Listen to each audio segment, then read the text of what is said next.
This video is brought to you by Channel Fireball and made possible thanks to patreon.com. A little content warning before we begin. Throughout this video I'm going to be discussing eugenics and the racist, ableist, anti-Semitic and sexist trappings that come along with it, as well as specific reference to things like the Holocaust, forced sterilisation, violence against women and sexual violence.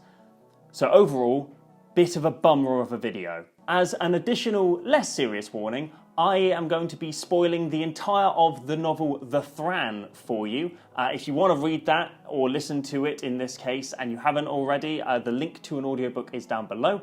And also, I look really terrible when I don't have a beard. And that's because I am Yawgmoth.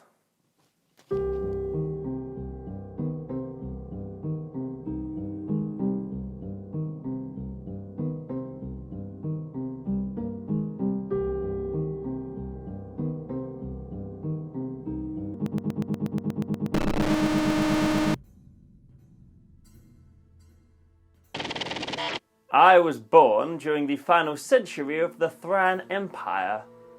We were a magnificent race, a civilization of geniuses, from which I was exiled. Partly for my radical science, but mostly because I was just too gorgeous to contain. I mean, look at these cheekbones. You could use them for scalpels. In fact, I often did. The Thran existed long before the Brothers' War, long before mana was even discovered to consist of 5 separate colours. But this did not stop us from being one of, if not the, most advanced society that Dominaria has ever, or will ever, see again. We alone harness the energy of the Power Stones on an industrial scale, unlike anyone before or since.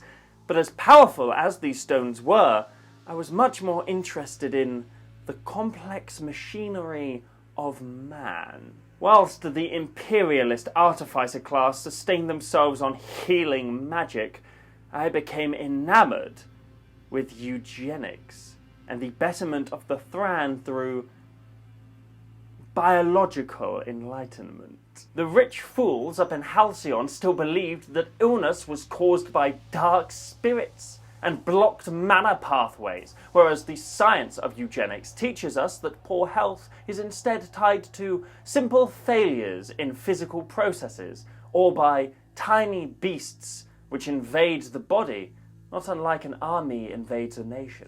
Easy to retrofit. You're supposed to just be powering one camera and... Oh, it's working! Hello, spicy people of the internet. Spice 8-Rack here, aka Captain Citation, and that isn't what eugenics is. I've been wanting to delve into Yawgmoth's character ever since his card was printed in Modern Horizons, and all I knew about him was that he was a Thran eugenicist that ended up becoming the god of Phyrexia and turned all of his subjects into the villains from The Witches. So I bought some books on genetics and anthropology and race and capitalism. That last one was just a cheeky gift for myself. Read through all of them and then jumped into the 1999 book The Thran by Robert J. King, in which we are introduced to Yawgmoth as a human. However, the story... I'm going to put the screwdriver down, I think. However, the story begins in quite an unusual manner, with Yawgmoth proclaiming himself to be a eugenicist, and then going on to describe a field of medicine that isn't actually what eugenics is. These tiny beasts that Yawgmoth talks about are a lot more akin to microbiology, and the failures in the human machine or human machinery is pretty much just basic anatomy. Whereas, pretty much since the term was coined by Sir Francis Galton in 1883, eugenics has been a science built on a foundation of bigotry and fueled by a narrow understanding of genetic inheritance. Now, this doesn't mean that eugenicists don't draw from actual legitimate fields of scientific and medical understanding to support their batshit ideology, but it does mean that their core beliefs are slightly different to how they're presented through the character of Yawgmoth. And to explain those actual real core beliefs of eugenics, let's talk about... Eventually, a civil war broke out, which pitted imperialist and artificer against Republican and eugenicist. we lost, and both the practice and practicers of eugenics were exiled from the Thran Empire. For years, me and my peers were doomed to wander the wastes amongst lepers and outcasts. But if the intention was to shame or destroy us, then the elites had sorely failed. You see, my exile brought me into contact with a great many societies and peoples who I would not have met otherwise. Minotaurs, elves, people from Urborg, truly abominable specimens. But their range in biology, it was allowing me to expand my already vast knowledge and understanding of advanced medicine. I was thriving. And then, HALCYON, the city whose elders had cast me out like rags on the wind not 5 years before, well, they called me back. One of their most senior artificers had fallen grievously ill after being stabbed by a shard of Power Stone, and for some strange reason wasn't responding to their magical healing. They swallowed their pride and superstition and called the scientist back. Returning to the Thran capital, I met this artificer, a man called Glacian, and I also met his wife, Rebecca. Ironically enough, Rebecca had been the one to call on my services to heal her husband, who had sat on the very council that had voted to ostracize me half a decade before. Luckily for Glacian, I'm not one to hold political grudges. There is no real difference between an artificer and a eugenicist. We both just want what's best for our people. And despite the fact that in the past we were backed by different kinds of politicians, eugenics itself is entirely apolitical. But in the real world, eugenics is about as apolitical as it is unbiased. Even if we take away the most infamous political practitioners of eugenics, the Nazi Party, which, let's be real, that's a pretty generous give to Team Eugenics right there. Practitioners of eugenics have always sought political validation and power as a means to enact their philosophies. To mash them into one sentence, the core beliefs of eugenics are that human races are divided into distinct hierarchical races, each with immutable and inherited physical traits, and the mixing of those races always results in reversion to an inferior type. To fight against this reversion, I am going to be using scare quotes a lot for this video, aren't I? To fight against this reversion, eugenicists consistently pushed for the adoption of new laws that restricted immigration, sterilised the unfit, enforced racial segregation, and just a whole lot more, really. Also, there's a very small detail in Yawgmoth's introduction that I think is interesting to note. Now, Yawgmoth is part of the Republican rabble, man of the people, whereas eugenicists in the real world were more often than not part of the upper class or even the aristocracy, as is the case with people like Madison Grant and, I'm gonna read this name, Ottmar Freiherr von Verschuer. I'm allowed to make fun of his name. He was a massive racist. This is in contrast to people like Franz Boas, a German Jewish immigrant from a middle-class family, who led a lifelong campaign against eugenics and ended up laying the foundation for what we now understand as modern anthropology. As it turns out, the vast majority of our contemporary scientific community completely agrees with Boas in condemning both the application of and the ideology behind eugenics. So let's get into some of the reasons why eugenics itself is bad science. So first, I think it's important. I began to treat Glacian and sought out the untouchable that had first stabbed him, a man by the name of Giggs. I transported this disease-riddled creature to my laboratory and discovered that this degradation, which I named physis, was not only caused by continual exposure to Power Stone radiation, but also made me look incredibly smart when I managed to pronounce it first time. The news of the source of this physis sent Giggs into a mad rage. You see, the Untouchables, of which he was a member, were a damned class of people, relegated to living below the city of HALCYON in what used to be a vast prison colony. This colony was situated directly below the Power Stone-fueled Manor Rig, a gigantic generator which powered the city above. Their squalid home was poisoning them every second. Gix then somehow escaped my laboratory and went back to the Caves of the Damned, where he began to agitate the Untouchables. I informed the elders of the contagious nature of physis, and they awarded me additional funds and powers to study the disease. My powers were then extended even further when I quelled a Gix-led rebellion of Untouchables by offering them a cure to what ailed them. I saved thousands of lives with that single promise, and was rewarded with a seat on the Council of HALCYON, and I was also put in charge of regulating laws on public health and sanitation. My first order of business was to educate the populace to the symptoms of physis, so that the detection, reporting and quarantining of the illness could go unabated.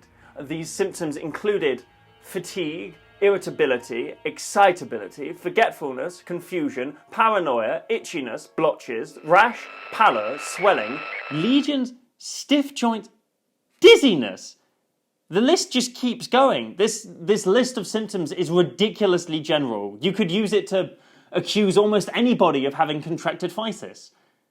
And that's pretty much exactly how eugenicists in the real world also went about their business. Feeble-mindedness was used in a very similar vein to Yawgmoth's physis, as a means of restricting the rights of, and ultimately doing away with, undesirable members of society as decided by eugenicists. Gawd described anybody who was incapable of adapting themselves to their environment and living up to the conventions of society or acting sensibly as being feeble-minded, and therefore unfit to reproduce within society. By the 1930s, marriage was restricted for alcoholics in 4 US states, epileptics in 17, and feeble-minded people in 41.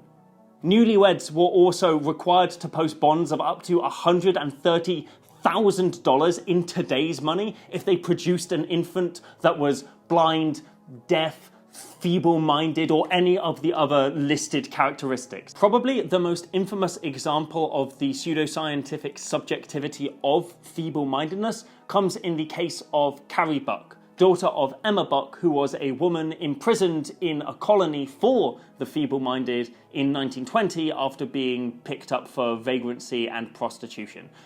Content warning for sexual assault coming on up ahead, so if you really don't want to see that at all, then skip to the timecode that's currently on screen. I'm also going to put a picture of a nice dog on screen, just to make your journey a little bit better. Okay, dog's going away. Let's talk about Buck versus Bell. Because her mother was in permanent custody, Carrie was adopted by a foster family. The nephew of that foster family one day raped Carrie, and she found that she was pregnant shortly after. Wanting to save potential embarrassment, said family then brought Carrie to the same judge that had sentenced her mother years earlier. The judge also just happened to be a friend of the family. He then, without any medical oversight whatsoever, deemed Carrie to be feeble-minded after her foster family falsified claims of outbursts of anger and hallucinations. Carrie was then sentenced to the same colony as her mother. This began what would be a landmark legal battle in the history of eugenics, with the superintendent of Carrie Buck's colony, a man called Albert Priddy, wanting to make history and further his personal eugenicist ideology by having Carrie Buck be the first person to ever be medically sterilised on the grounds of being feeble-minded. After 3 years of legal battles, Buck v Priddy, which then became Buck v Bell after Albert Priddy died like a loser, resolved in the favour of the eugenicists. Carrie Buck was the first woman to be medically sterilised in the US on the grounds of ending hereditary feeble-mindedness. Now, it's all well and good saying that science doesn't support eugenics, but this hasn't stopped some scientists from using this ideology for their own ends. It had been 3 years since his assault, and Glacian's condition had only gotten worse. It was unexplainable. I'd been routinely hauling up cured victims of physis from the caves of the damned and replacing them with stricken halcyons. Glacian was the only victim who wasn't responding to my treatment. It was just the most peculiar thing.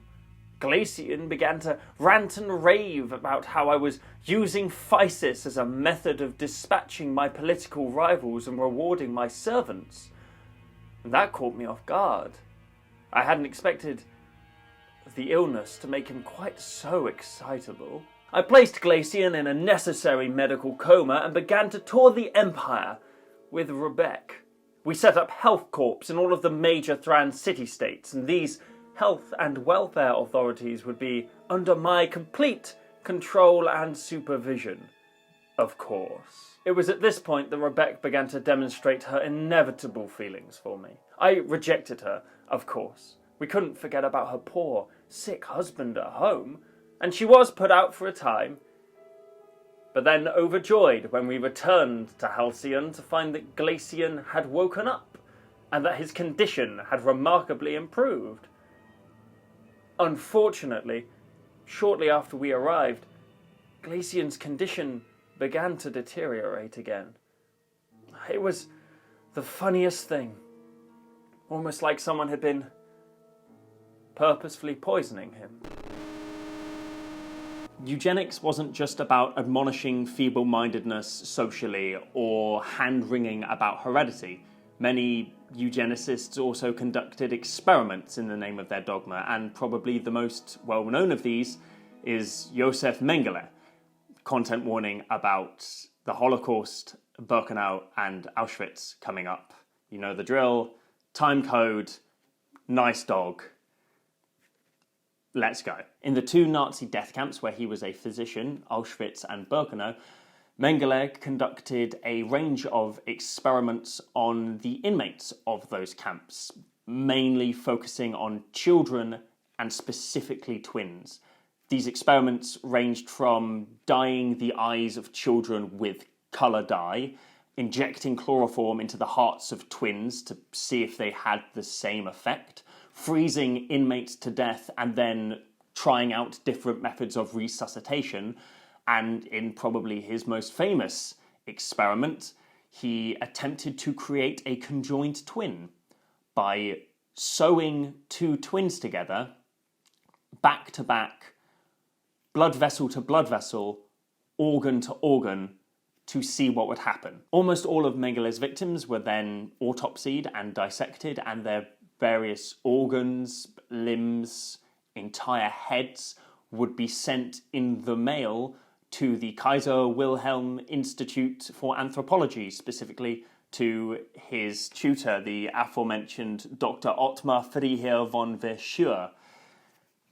All of these victims were members of the group that were deemed to be socially unfit within Nazi Germany, which included Romani, Jewish, and children with disabilities. Terrible and atrocious experiments like this were not just performed in the darkest corners of the worst Nazi death camps. As Angela Saini reports in her fantastic book Superior, between 1946 and 1948, the United States government experimented on thousands of people in Guatemala, deliberately exposing them to sexually transmitted diseases. Before and during the Second World War, British scientists had deliberately sent Indian soldiers fighting for Britain into gas chambers to study their response to mustard gas exposure.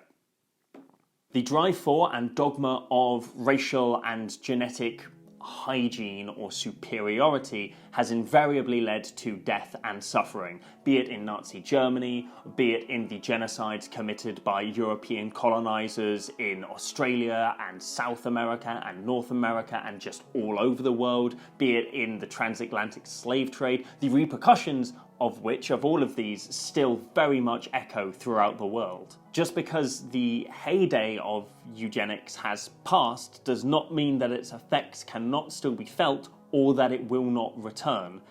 And that brings us on to the science, or lack thereof, of eugenics. Everything was progressing perfectly. The right people were being cured. Rebecca was listening less and less to her shell of a husband, and more to me. Even Gix was playing directly into my hands. He had discovered that some of the cures I'd been giving his untouchables were a diluted solution, and in a predictable outburst of rebellious fury, led a pitiful group of untouchables to the surface of Halcyon to wreak havoc. I had all of them, except for Gix, killed by HALCYON guards, and this minor incursion was all the justification I needed for increased powers, funding, and jurisdiction over the HALCYON guards themselves. Things could only continue to improve. It was a perfect game. Oh, and then Dyfed showed up. She came to visit Glacian and instead found me. She called herself a planeswalker. Claimed to be able to traverse worlds unreachable by mortals. I goaded her into showing me, and God's what I saw. Endless vistas of vast green, curving up to the center of the sky in a distant shroud of leaves. Smells unimaginable, the alien chitter of fauna unseen by Dominarian eyes. The shock of the journey, of what I saw, and the possibilities presented, almost made me pass out. Back on Halcyon, Gix's final rebellion went exactly as planned. He had managed to scrounge up a mangy 5,000 untouchables to try and take the entire city. My HALCYON guards and warrior healers butchered them with Power Stone swords. Constructs I'd lifted from Glacian's designs waded into throngs of rebels, leaving only a fine red mist. Even the Elder Council honoured me with a visit during the initial attack, and gave me complete and total control over the city's defences until the rebellion was thwarted. Not that I particularly cared to utilise that power at present. Instead, I was far more interested in introducing Dyfed to the Elders and Rebecca, to introduce the idea of planeswalking. And also another female character with absolutely no agency in this story. This has nothing to do with eugenics. I just really wanted to point out just how much I don't like how these women are written in this book. Every decision that they make is either inspired by a man, done explicitly for a man, goaded out of them by a man, or done for the sole purpose of stalling time so that a man can show up and solve the issue for them. Do old male sci-fi writers have rights? Let me know in the comments of my Patreon community page.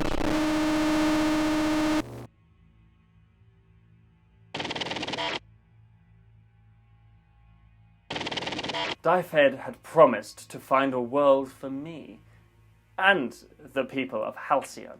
She said that she'd open up a portal in the caves of the damned to a new plane, one where the Thran could colonize freely, a place where even death could be engineered away. Whilst I waited for Dyfed's promised land, I busied myself with other matters, like Gix.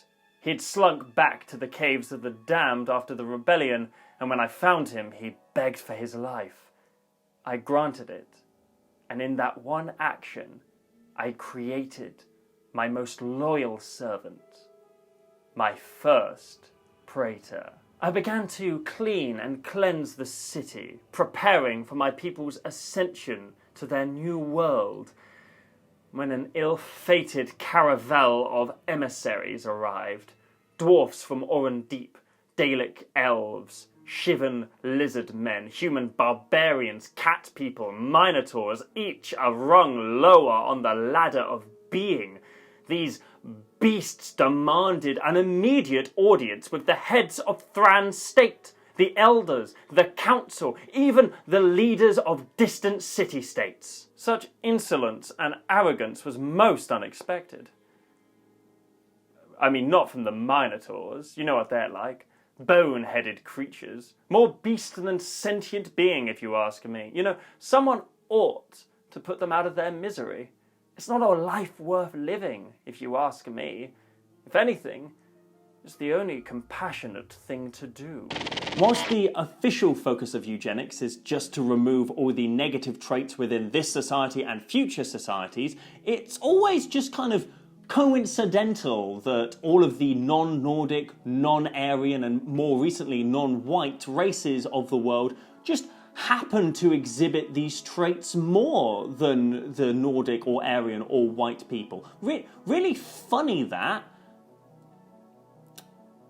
Almost like that's not real. The movement has also always been tied to violence and oppression. At Sir Francis Galton's first public lecture on eugenics, H.G. Wells, and yes, it's that H.G. Wells, argued that rather than focusing on those at the top of society, it is the sterilization of failure and not in selection of success for breeding that a possibility of an improvement of the human stock lies.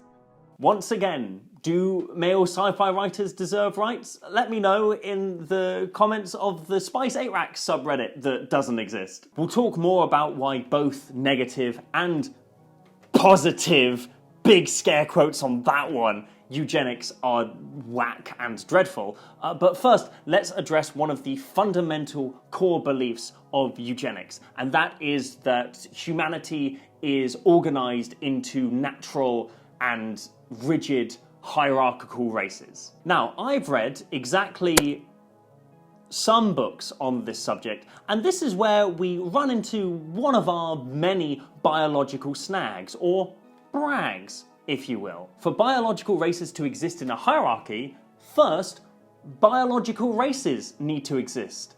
And this is where I can be smiling, understanding, and gentlemanly, or smug. The vast majority of human genetic diversity, around 85%, can be found within local populations. And that number goes up to over 90% when you expand it to continental populations, with only a tiny sliver of agenetic diversity being found between these groups. And it's worth noting that this 15 to 5% of agenetic diversity accounts for incredibly superficial features like skin color or physical traits adapted for survival in specific environments, like the propensities to survive a particular tropical disease. To get a little bit more technical, the standard statistic used to measure subspecies in large mammals is the FST statistic. Now, this ranges from a 0, which is when agenetic diversity with a species is equally shared by all populations with no genetic differences between populations, to a 1, when genetic diversity with a species is found as fixed differences among populations with no diversity within populations. Using this measure, the human FST statistic is 0.156, that 15% number we saw earlier.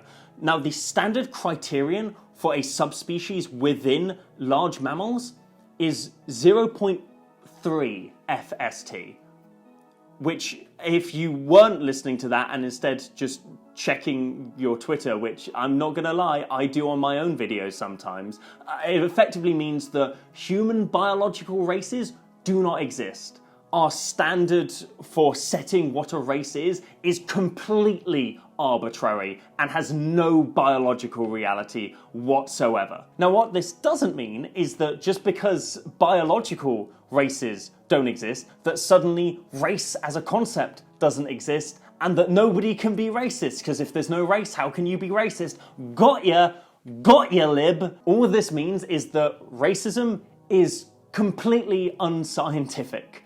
It doesn't mean, however, that if you explain that to a racist, they will magically change their minds. So a hierarchy of biological races doesn't exist because biological races don't exist. But can complex social traits like intelligence and goodliness, can they be passed down through genetics? Well, that brings us on to our next discussion, which is the distinction of the genotype and the phenotype. So let's move into... It took a week to gather the necessary representatives from the corners of the Thran Empire. A week! I doubt that the council and elders would have listened to such a ridiculous demand if the emissaries hadn't promised the delivery of a dire warning. And so, after a week, we finally gathered in the central hall of HALCYON's chambers to hear what the dwarf prince had to say.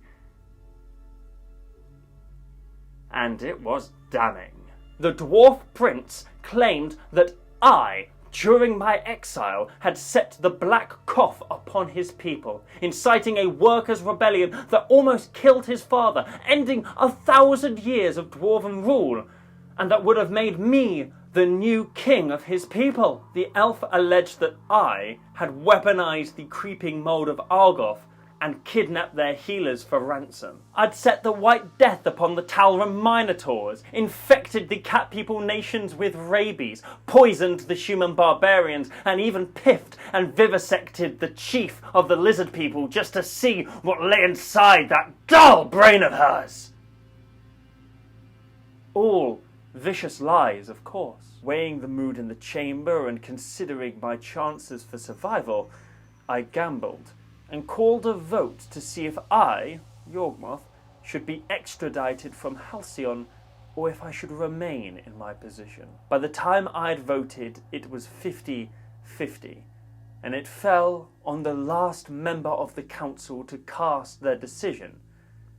And that just so happened to be dear, sweet Rebecca. Seizing the momentum of my victory, I declared a state of crisis. These emissaries had declared war not only on me, but on the Thran in general, and the city-states that had voted against me had voted against HALCYON. Seeing as we were in the throes of a second civil war and decisive action needed to be taken, I dissolved the council and assumed complete command over the Thran Empire. I activated the health corps that I had set up throughout the Thran city-states, enabling martial law, and I imprisoned the council members and elders that had voted against me, for their own safety and well-being, of course. But the HALCYON officials wouldn't remain imprisoned for long.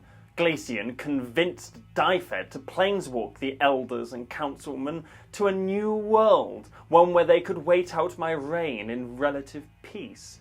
She obliged, and took a small company of goblins along with the officials to this new plane which, apparently, the natives called Mercadia. In an act of what I can only describe as abhorrent cruelty, Dyfed took all the hottest goblins with her. I was unaware of this betrayal as I was busy readying the city for war, and in the polished metal of the laser cannons I installed on top of HALCYON's gates, I reflected how I had risen from lepers and outcasts to rule an empire, and Glacian had descended from glory into decay. Peace brings physis, progressive degeneration. War brings phyresis, progressive generation.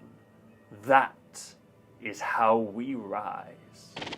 Now that last bit from Yawgmoth is actually pretty antithetical to the core belief system of eugenicists, which is quite fascinating, really. Eugenicists believe that between most to all of your physical, emotional, even socioeconomic characteristics are determined by who your parents are. If smart people have children, those children will inherently be genetically smart. If poor people have children, those children will have poverty written into their genes. Now, any scientist that isn't bankrolled by the Pioneer Fund, which is effectively the Lehman Brothers but for racist scientists, will tell you that there is no biological component to somebody's bank account. But wealth and the skills needed to acquire wealth can be inherited, just not quite in the way that eugenicists would ideally want. On the first charge of inherited wealth, this has a lot less to do with the fact that children of wealthy people are born with the money gene, and a lot more to do with the fact that wealthy families, and just wealthy people in general, tend to hoard their wealth within their family, keeping the ill-gotten gains that are built on the foundations of exploitation of the working class and native populations. And the only way to really test to see if the child of a wealthy family is genetically wealthy would be if we forcibly redistributed their wealth and see if they ended up still being wealthy. So, don't know, could be an idea to do an experiment sometime soon. For the second charge of inherited skills to become wealthy, this is where we get into the distinction between your genotype and your phenotype. Your genotype is your base genetic data, the foundation from which you are built. Your phenotype is how that base data expresses itself as determined by your environment, your nurturing, random chance, and epigenetic processes, which are phenotypic variations in the alteration of the chemical packaging of your DNA or the DNA itself. Peter Miller, who's the senior editor of the National Geographic, puts it like this. If you think of our DNA as an immense piano keyboard, and our genes as keys, each symbolizing a segment of DNA responsible for a particular note or trait, and all the keys combining to make us who we are, then epigenetic processes determine when and how each key can be struck, changing the tune being played. So are the things that eugenicists determine to be good traits determined by your genes or your environment? The answer is, of course, both. Take beauty, for example, Galton's favourite subject. Galton actually used to carry around punch cards in his pocket, which he'd use to secretly note the beauty of all the women he saw in public, because he was a real fan of science, I guess. Physical beauty and other abstract attributes are determined by a complex maelstrom of nature and environment. A person's base hair type or eye colour or bone structure is determined by genetics, but what you and other individuals and the society that you exist in general determines as being beautiful is entirely down to environment. What makes you beautiful is written in the line where nature and environment meet. There is no such thing as objective beauty. Unless you are Winona Ryder or Keanu Reeves. God, I want to watch Destination Wedding again! Whilst you do have certain traits that are in part determined by your genome, your environment plays a massive role in determining how those genes are expressed, and this can happen as early as during pregnancy. As Sir Robert Winston, aka the greatest moustache in the game, says, what we should be trying to do is to improve the environment so that the DNA functions in the best possible way. There is a lot of evidence to show that a woman can change the cognitive ability, the intelligence of her fetus by what she eats in pregnancy, what happens to her stress hormones in pregnancy. Intelligence is a particular sticking point for eugenicists and other flavours of racists who would much rather ignore environmental factors like all that pesky implicit bias and explicit racism that's showcased throughout the school system and many other institutions, and they'd much rather focus on the obvious one-to-one correlation of race and intelligence. They link up. There's no complexity there. It's a simple jigsaw. Biology is easy, and I'm a scientist. We've already established that there are no meaningful genetic differences between people of different races, but if there is a genetic component to intelligence, even if it's slight, surely we should encourage smart people to breed and produce smart offspring, right? Well, if you've been watching the video up until this point, you may have noticed the framing of that question means I'm going to say something that would whip the rug from under that argument, like, actually, two smart parents on average produce less intelligent children. Putting aside the fact that we don't have a good and reliable way of measuring the breadth of human intelligence, and no, IQ tests aren't a good way of doing that, even the person who invented them thought so. Thanks to a natural phenomenon called regression to a mean, the children of smart parents tend to be less intelligent than their parents, and vice versa for the children of less intelligent parents. It's also really, really worth pointing out that genetics is super complicated for even something as basic as height. There are hundreds of genetic pairs that go into determining that aspect of you, and to think that intelligence would somehow be this simple, I have the smart gene and you don't type deal is so ludicrously naive that I genuinely don't think a eugenicist would pass a modern day probably year 7 biology exam. Also, fun fact, regression to a mean was a phenomenon that was discovered completely by accident by someone who was trying to prove the exact opposite. And that person was Sir Francis Galton, which I can't tell you just how gleeful I was when I found that out. Thank you, Sir Francis Galton, you creepy woman judger. So genetic inheritance is incredibly hard to control and predict, even for physical attributes, let alone more abstract social ones. And that's not even counting how the environment can affect those genes. But even if we take that all out of account, let's say you could entirely orchestrate exactly how someone's going to be born and develop, that still doesn't account for literal random chance. You think Mother Nature gives a flying fuck? You think you can control me? I turned the velociraptors into geese. You think I can't flip around a few molecules of acid and turn your kid into a gamer if I didn't want to? Wow, that segment lasted a really long time without cutting back to the Yawgmoth story, didn't it? It's almost like these accidental cuts aren't actually accidental at all. Almost like these cuts aren't accidental at all. Like they're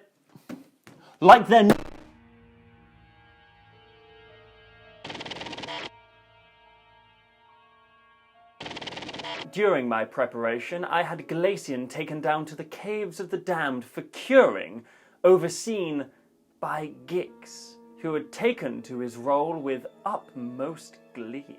It was at this time that Dyfed returned to me with what she'd promised, a new world, perfect and ripe for colonization, an artificial plane constructed of 9 separate spheres, and made by another planeswalker. He was most generous, having left his world, with his rotting corpse at the centre of it, all ready for my plans. Dyfed opened a permanent portal to this world in the Caves of the Damned by cracking a perfect power stone in 2. I then ordered Rebecca to build an infirmary on the first sphere of this plane, somewhere where the victims of physis could be treated with new, aggressive curing measures. In paradise. I supplanted the erstwhile ruler of this world in the central sphere, and this plane took me as its god with ease. I named it after the progressive generation that war brings. I named my world Phyrexia. I convinced Rebecca that now I finally understood why Glacian had refused to heal, and performed invasive surgery on him, removing a tiny sliver of Power Stone that had gotten lost by the original surgeon. I stitched him back up, promised he would be better now, and left a small gift inside of him. Months passed, and whilst Rebecca focused on the construction of Phyrexia's first city, I focused my attention on healing the afflicted that found themselves there. First, I installed small power stones into the very flesh of the victims of physis. From my throne in the centre of Phyrexia, I could feel every power stone. I could hear every victim. I could cure everyone and reshape them in any way I wanted. A select few of these... well, I had to name them something, didn't I? Yes, they were born on Dominaria, but they were surely born again and born better here on Phyrexia. So a select few of these Phyrexians, the ones that showcased the best traits, were brought down to lower spheres to have their flesh sampled, contributing what was best in their makeup for the hope of a new and powerful breed of humanity. I would take the human refuse of HALCYON and make them stronger, taller, better. I would love them as a god and a father, and they would love me.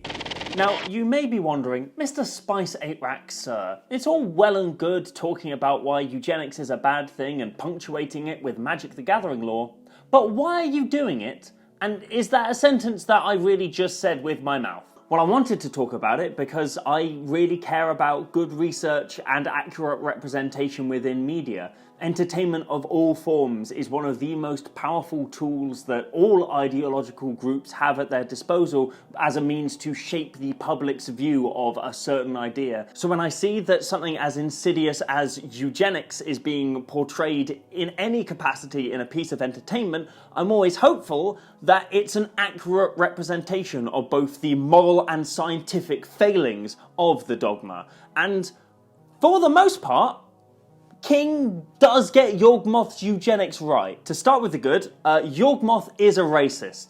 Please don't clip that bit particularly out of context.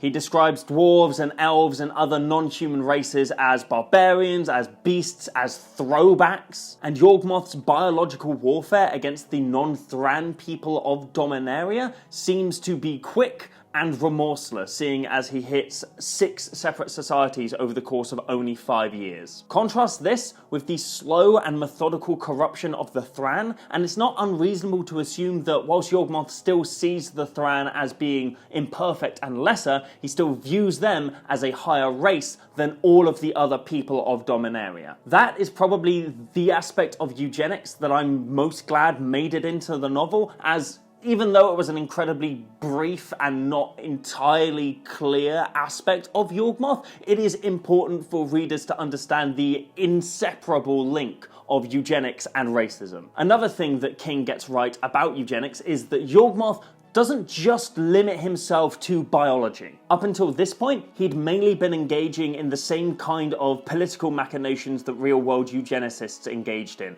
being segregation, deportation, and incarceration. Whilst these tactics do have a historical context, they are unfortunately divorced from the core eugenic beliefs of racial hierarchies and genetic determinism, and as such, these actions are presented as being less fueled by the eugenic ideology and more so just kind of general batshit science. Now, it's not like you can't write a character who is fueled by both eugenics and also political power. Like, there's a reasonable historical precedent for such a character to exist. Like, for example, one of the most famous racists of World War II, Winston Churchill, who attended the first International Conference of Eugenics as its vice president. But when you are creating a character who is fueled by an ideology that is as dangerous as eugenics, it's really important that you do take care in the little ways that you are presenting the character. And that brings me on to one of the main criticisms I have with King's presentation of Yawgmoth here, and that is, for at least the opening of the book, he is a voice of reason.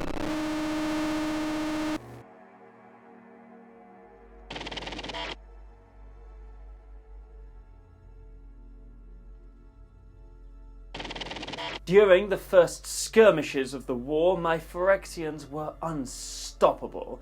They had enhanced constitutions, heightened reflexes. They were more machine than man, in every sense of the word. Unfortunately, though I was a god on Phyrexia, on Dominaria I was merely mortal, and could only look after one army at a time. As such, my allied city-states swiftly fell beneath the feet and hooves of the motley Thran alliance. I returned to HALCYON and to Phyrexia to await the incursion of this degenerate army, when Dyfed returned to me, but not as my ally. She accused me of genocide, bemoaned the civil war, said that she should have listened to Glacian. She even suggested that not only had I used Physis as a catalyst for my own ascension, but that it wasn't nearly as contagious as I'd made it out to be, that I'd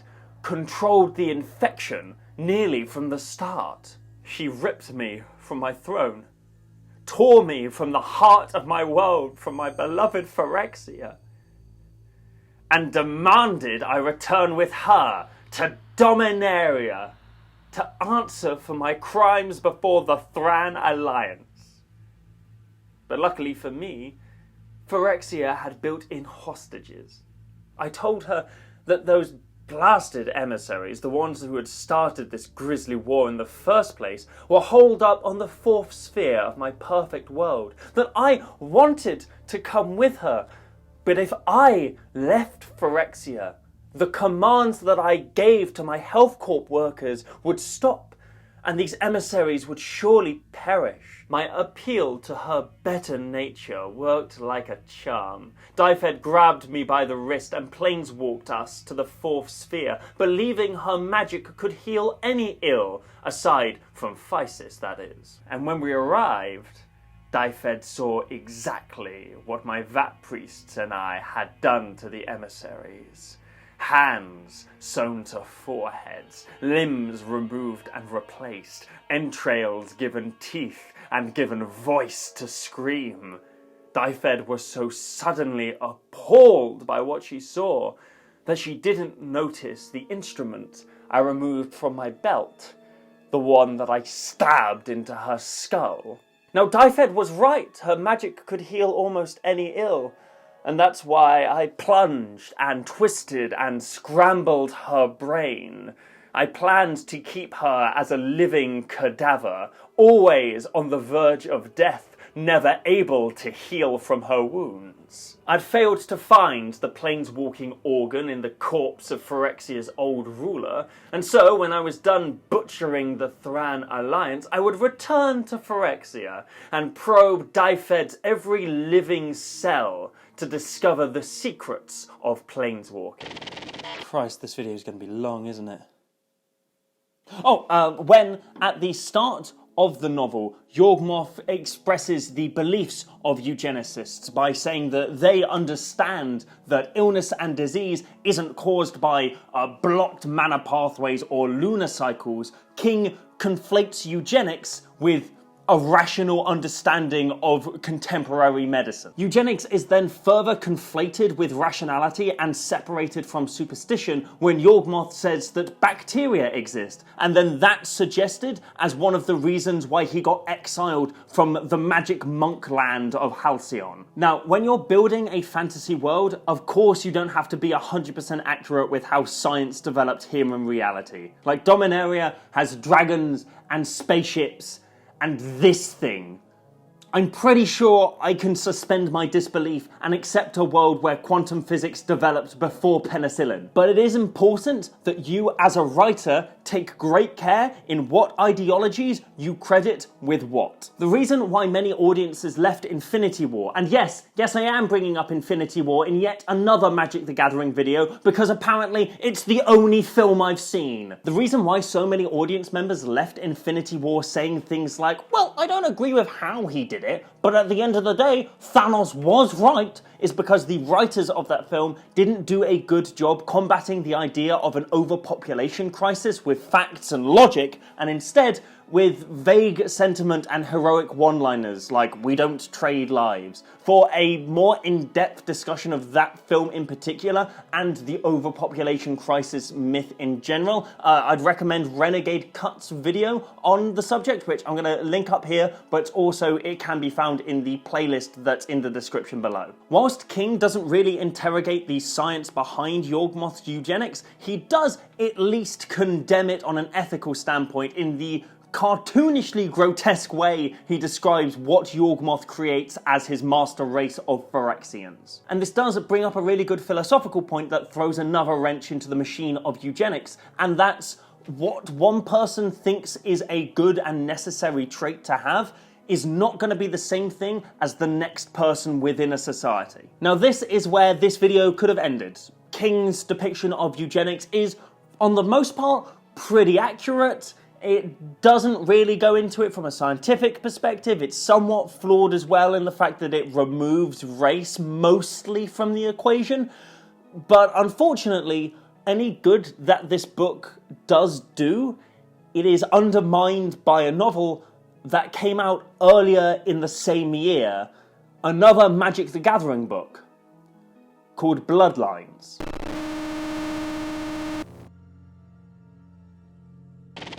When they had finally sated themselves on bloodlust after destroying my city-states, they came for HALCYON. The hooves, the boots and the claws of the Thran Alliance echoed in the Magadan defile as they marched upon my city's walls. Their war caravels floated above them, sheltering the delicate elves from the sun's sweltering rays. I was disappointed. I'd wanted to showcase the perfection of Phyrexia on a worthy foe, and so instead I butchered the army using Glacian's juggernauts and sand crab designs. The allied mages attempted to hold their own, summoning wolves and bears to fight against my machines, but it was no matter. This force was dispatched in a matter of hours, and in the next battle, I would take to the skies. Bloodlines was printed in 1999, 4 months before the Thran, but takes place millennia later and follows Urza, Khan, and everybody's favourite character that they just can't wait to see a Commander legal printing of, Davol. Urza, fearful of a Phyrexian invasion, begins to engineer and create a race of warrior people born from the left-behind genetics of the Thran. Urza makes the explicit remark that he's not going to train his army, he's just going to breed the best warrior traits into them using, and I'm quoting here, the eugenics matrix, which is the only thing worse than Matrix Revolutions. But his plan doesn't stop there, he has a second one, and it's somehow even more horrible and even more problematic. Whilst he and his fellows at the Tellurian Academy continue to breed their Smurf winter soldiers, Urza goes on and manipulates the lives of just a whole bunch of people in order to breed successive children with ever stronger and more superior ties too, and I'm not kidding, white mana.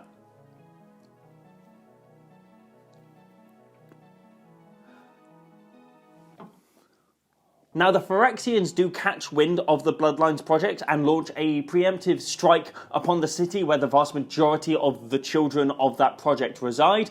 However, they fail to kill 3 of the subjects, and those subjects are Sisay, Hannah, and Gerard. Which means that the 3 most important members of the Weatherlight crew, who are responsible for Dominaria's victory over Phyrexia, are children born from eugenics.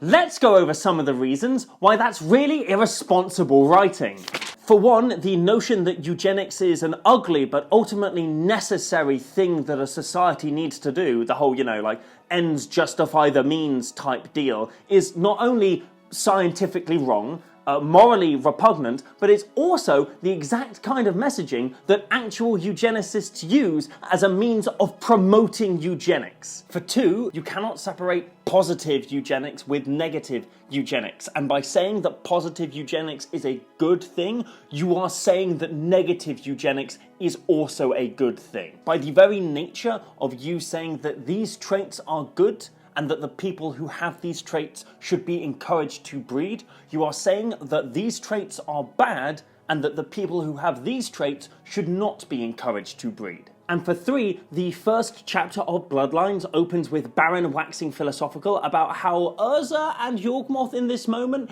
don't seem super dissimilar, but provided Urza's intentions are good, everything should work out fine, which is again, arguments that eugenicists use to help popularize eugenics. A good guy with a eugenics matrix beats a bad guy with a eugenics matrix. Instead of presenting this pseudoscience which has ruined countless lives as this morally ambiguous ideology, we could instead focus on bringing something that's genuinely progressive to our entertainment, and something that actually acts as a counter-narrative to that of the eugenicist.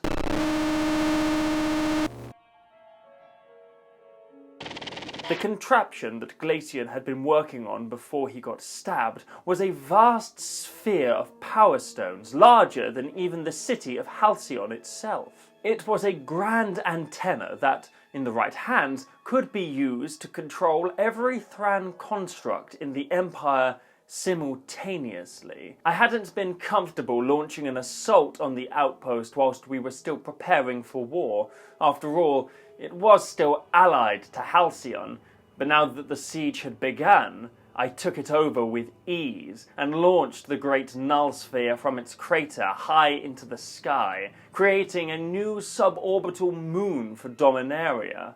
From here, I could control every Thran artifact, from HALCYON to Corondor. There was still some battling at the Magadan Defile. The survivors of my counterattack had fortified themselves using their own dead as walls, and I wanted to show off the might of my new tool. I tried to convince the artificers who knew how to operate the machine fully into complying with my will, but it was no easy feat.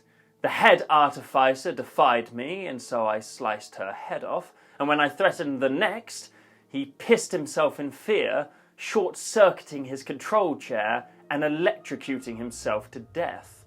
The third artificer, an old man, saw the pattern that was unfolding in front of him, and with a few practiced flicks of his fingers, he turned every Thran construct creature in the ranks of the Thran Alliance around and into their own men, killing as they went. I coupled this assault with my first public unveiling of Phyrexian foot soldiers.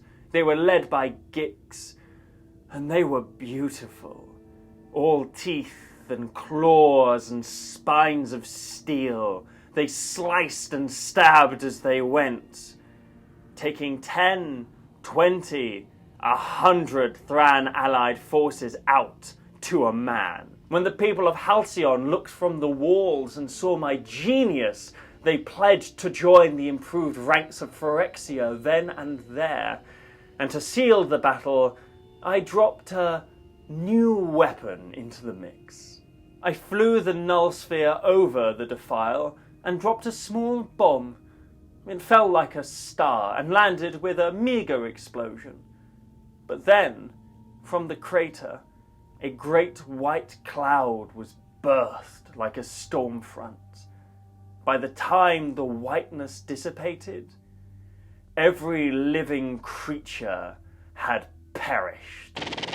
Eugenics and its axioms, which is a big boy word that means our core beliefs. I'm pretty sure. Last month I thought it had something to do with the sides of graphs. Have been categorically denounced by the scientific community at large, but this doesn't stop the unscientific feelings and sentiments that fuel eugenics from being imparted to the general population through the media, through negative depictions and a lack of representation of the groups that eugenicists seek to destroy. Stereotypical representations of black people or people with disabilities play into the eugenicists' mindset that these groups have immutable, inherited and negative traits. And this has a real-world effect for the groups represented. In 2011, for example, the Opportunity Agenda linked negative representations of black people in media, specifically black men, not only with a lowering of self-esteem in that group, but also with an increase in public support for harsher punitive measures taken against black men in the criminal justice system. Now, does this mean you can just slap a black character or a character with disabilities into your story and solve racism and bigotry? Well, yes. Thank you for watching this video. It is somewhat Another day saved by a man. Obviously, the answer is a little bit more complicated than that. Even when media attempts to portray minority characters in a positive light, subtle forms of prejudice can still come through. This is something called implicit bias, and it's where bigotry is subliminally messaged to an audience and broadcast. In her recent book, Biased, which I recommend you pick up by the way, Dr. Jennifer Eberhardt recounts a study that shows just how insidious this can be. The researchers chose 11 popular television shows that have positive representations of black characters, shows like CSI and Grey's Anatomy. They showed study participants 10-second clips of a variety of white characters interacting with the same black character, but with the sound muted and the black characters edited out of frame. Participants who were unfamiliar with the shows were asked to rate how each unseen character was liked and was being treated by the white characters on screen. A consistent pattern emerged when the researchers pooled the ratings. Participants perceived the unseen black characters in these popular shows to be less liked and treated less positively than the unseen white characters.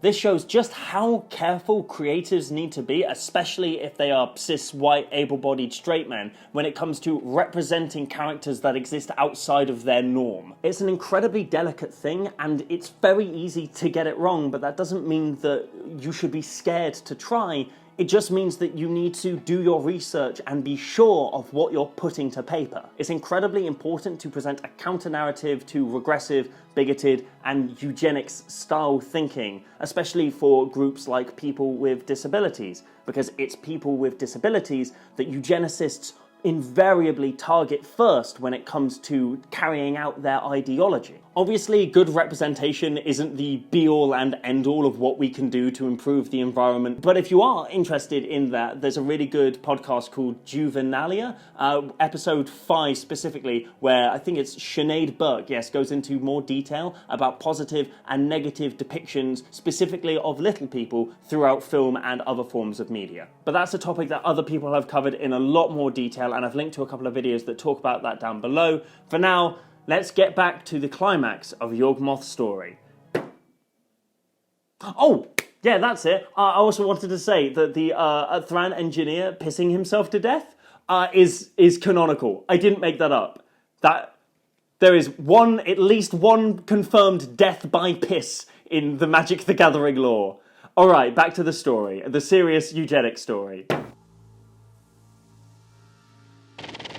Frustratingly, what I'd thought had been the entire combined forces of the Thran Alliance was simply a deceptively large exploratory force. The true Thran allied armies now bore down on HALCYON, and they'd caught wind of their construct's compromised nature, instead surrounding my city with warships. As I prepared for my crescendo of warfare, Glacian did me one final slight.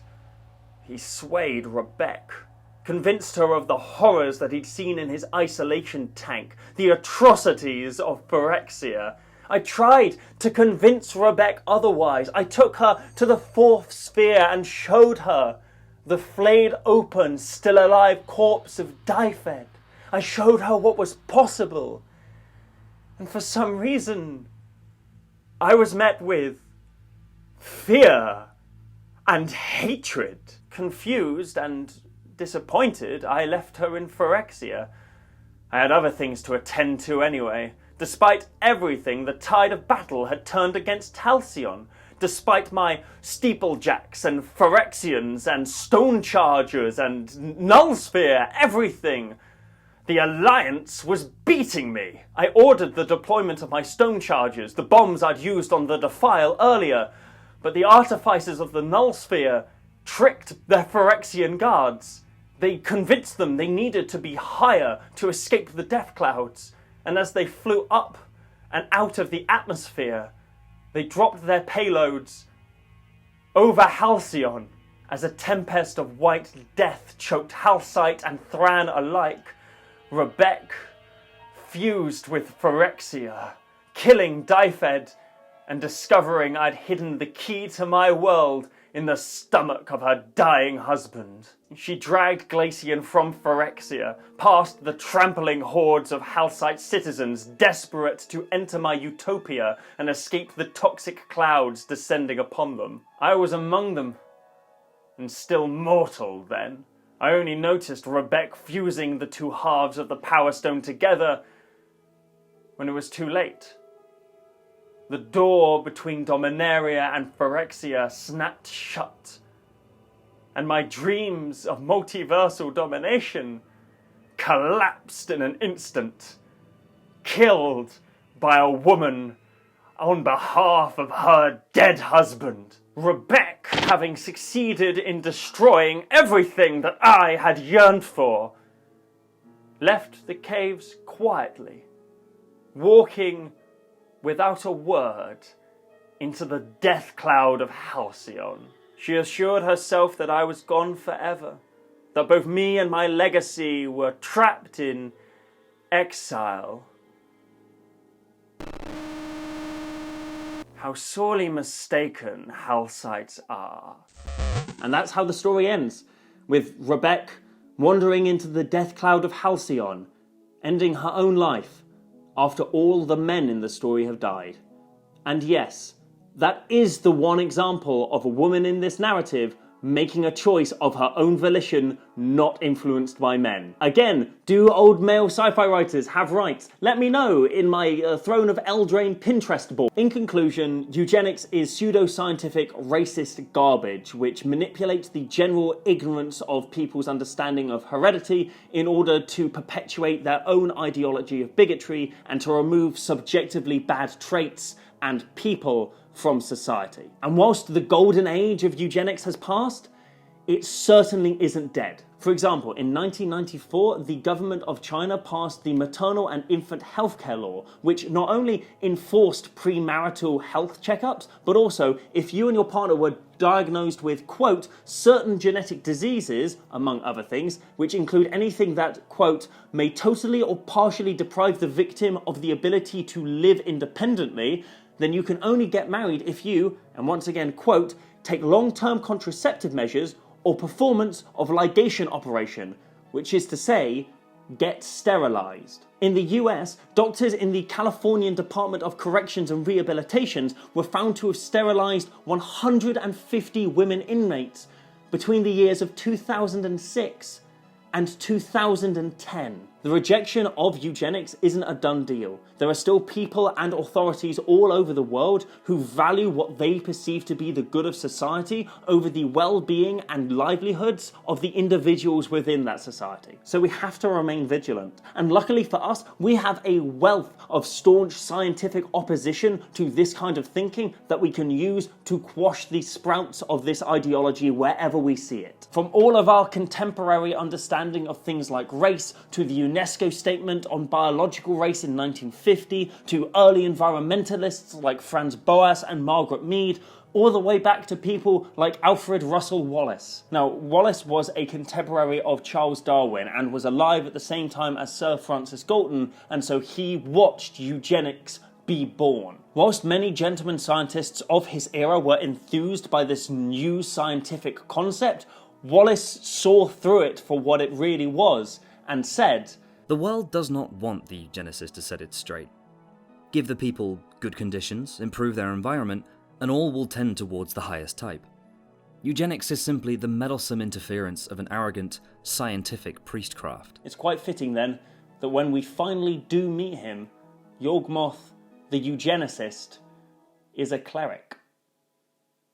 Thank you for watching this video. It is somewhat different than the stuff that I've put out before, you might argue. I couldn't cover the minutiae of the history or practice of eugenics, but if you feel like I've missed something, then I guarantee you'll find your answer down below in either the playlist or the sources or the bibliography. I also want to do a massive shout out to Mordela for composing Yawgmoth's ambience, especially for this video, and to Ares the Gawd for letting me use his superb Yawgmoth theme, which you can hear right now. Link to all their socials in the description. I'd also like to thank all my brilliant voice actors, Groucho Marco as H.G. Wells, Coach from the Card Bazaar as Peter Miller, HildeGames as Mother Nature, Antworld as Jennifer Eberhardt, and MacLeod aka the Laser Bear Guy as Albert Russel Wallace. Links to all their channels also in the description, and a specific shout out to Coach as well, who created a free and unofficial audiobook of The Thran here on YouTube, which was a godsend for my research. You can find a link to that down below. I also want to thank my incredible patrons whose support makes risk-taking videos like this possible, and they include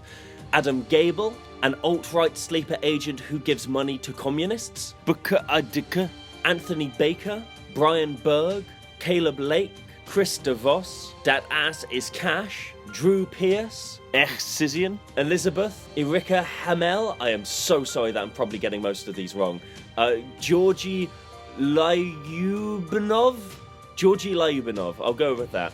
In response, I Bolt Myself, Jabachi, Joshua M. Stefan, Kalia Withart, I'm not sure if that's Withart or Withart, I'm really sorry Kalia, Karen Mayville, Kieran Pollard, Kurd Ape Apologizer, literally a ghost that pushes over candles, Matty O, Tank 1, Might of Din, Mordela Morana, Nicholas Janish, Ornithopter, Papa Titan 14, Ryan Morgan, Sasha Evelyn Francis, Sky Johnson, Solace Ike, Spooksman, Stingray, The Lyrics to All Star, Turhan Brace III, Vittorio Grace, Vladimir Govorkov, and Xeon. And thank you to everybody else who supports me on Patreon, supports me on Ko-fi, even just subscribes and comments and likes the videos. Thank you all so much, and as always, stay spicy.